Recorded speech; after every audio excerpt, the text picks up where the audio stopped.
Labai tokie mažiukai atrodo per video. Nu, o darbuojamės biški. Diena 32 buvo, neįmanoma vakarop atėjom. Va. Čia tie vėliau sodinti. Jau su žiedukais, o ten kitam darže jau nužydėję seniai. Vat. Po biškiuką darbuojamės. Česnakai išprota eini jau. Baigi išprotie česnakai.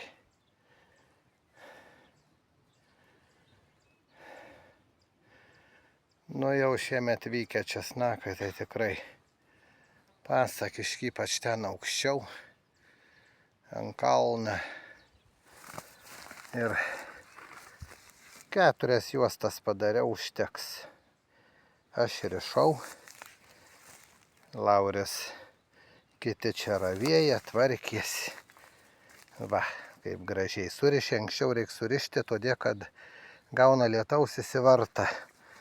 Paskui į tą gerą darbą padarėm, va, balti dūmai, renkam popiežių šiandien mes. Jau va išrinkom. Baltai dūmai, viskas. Čia buvo daugiau tų dūmų, buvom aukštai paleidę, kad visi matytų. Vsio, popiežius išrinktas.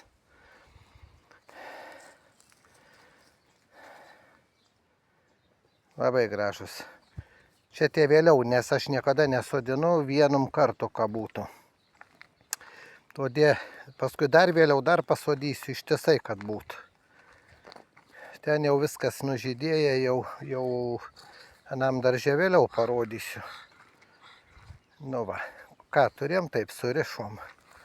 Taip padarėm. Nu va, į vieną kaip gražiai gavosi. Nusigenėjau. Čia ne paprika, pipirai, va čia tai didžiuliai gražus. Nu kur daugiau saulės, ten saulės mažiau. Čia pipirai, ne paprika, o pipirai. Visi su žiedukais. Va. Kokie grožiai. Va, čia jau žydi. Irgi jau žydi. Reikia gicuoti. Ten jaunos nugicavau, kur šiandien surišau. Reikia būtinai skabyti. Ir kuo anksčiau pririši, tuo geriau. Jeigu būtų koks lietus stiprus, sakasi, tada jos išlanksta. Paskui sunku pririšti yra. Nu, gražus kotai labai stori. Visada turi būti kotas storas. Tada pomidoras geras. Labai